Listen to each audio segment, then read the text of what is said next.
We firmly believe that all key issues can only be solved at the level of leaders. And the leaders' meeting could be with possible involvement of other leaders, such as President of the United States. And we think that further work between delegations makes sense if it is aimed at preparing the leaders' meeting. We propose to Russian side to hold a meeting by the end of this month, from 20th to 30th of June. This is crucial for making progress in the negotiations process. We've been telling Russia for a very long time, this war must end. And the whole world supports us in that. We're calling for real work to end this war. The first necessary steps are clear to everyone: a ceasefire, humanitarian actions, and preparation for a leaders' meeting. If Russia is serious about ending the war, it will move forward on this. If not, international sanctions must follow. Thanks to everyone who is standing with us.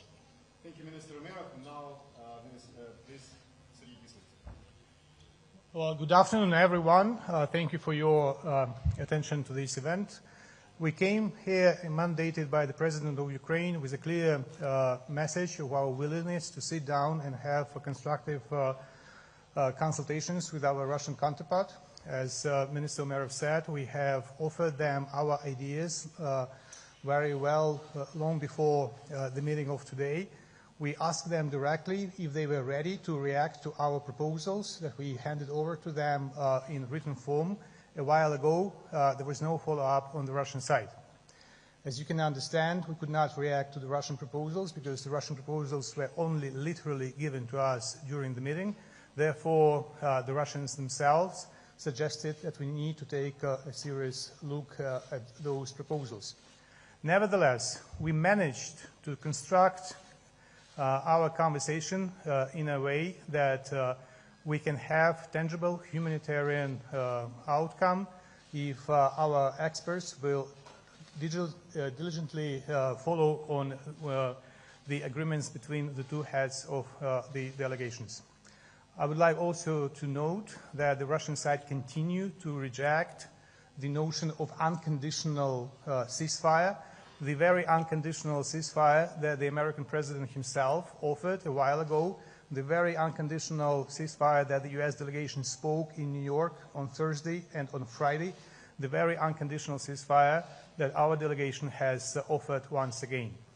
Nevertheless, there was an agreement that the experts will continue to discuss the ideas, including on the ceasefire, that are contained in the papers that the delegations have exchanged.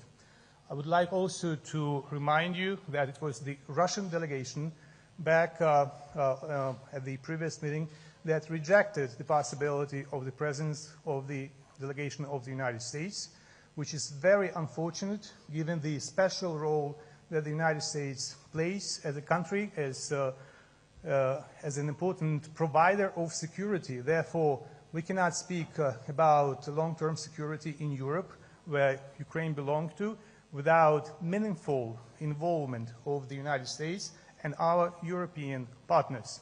As well, when we reach the point of having this ceasefire or a peace deal or whatever we may reach, we need someone who is capable and skillful and equipped enough to monitor the ceasefire and the peace deal. And apparently it is the very United States that has the capacities and capabilities to monitor the deal. Thank you.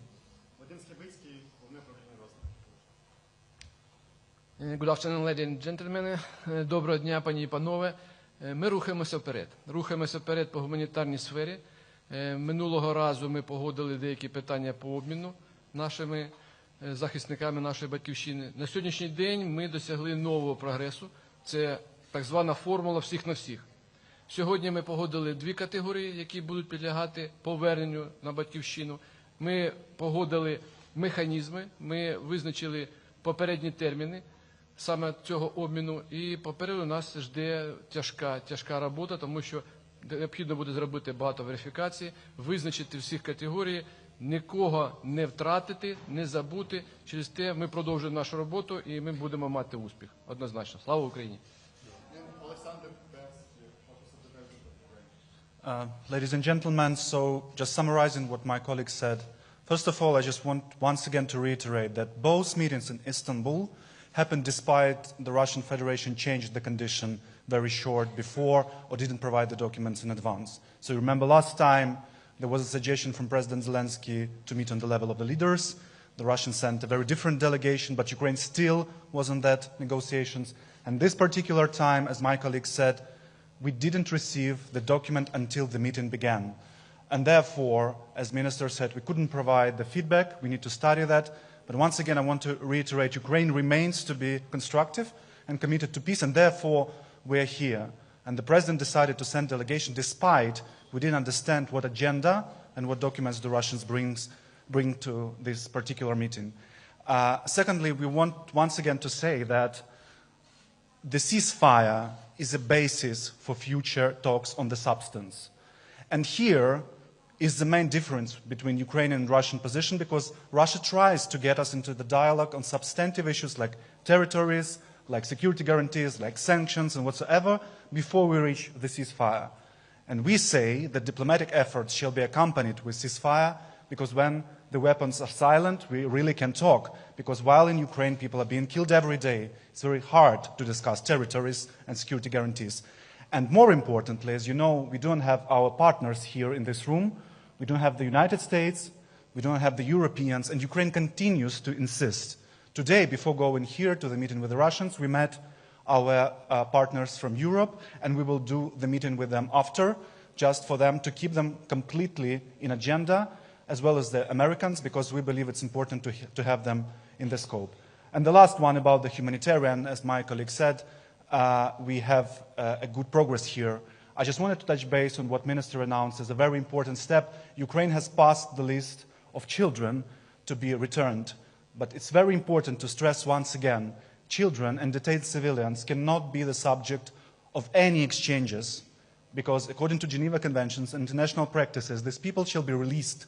They shall be brought back. So today, Ukraine passed a very big list of Ukrainian children with all the details, all the names, all the data necessary to identify them. We know where these children are, and we ask the Russians to fulfill their international obligations and to bring these kids back home to Ukraine. Thank you. Thank you, members of the delegation. I will stay with the press. We thank you. We'll let you make your further schedule, and I will stay with the press to answer some of the questions you have. So please, let's start with the first row. Man, yeah. Yilmaz Akıncı from Al Jazeera. I would like to ask the next meeting, when it will be happening, as you suggested, 28, what's the Russian answer? Did you plan anything? And second of all, about ceasefire, you were insisting about ceasefire. Was there any result in the meeting about this? And I have a follow-up question, but just for now. Okay, let's start with these ones. First, on the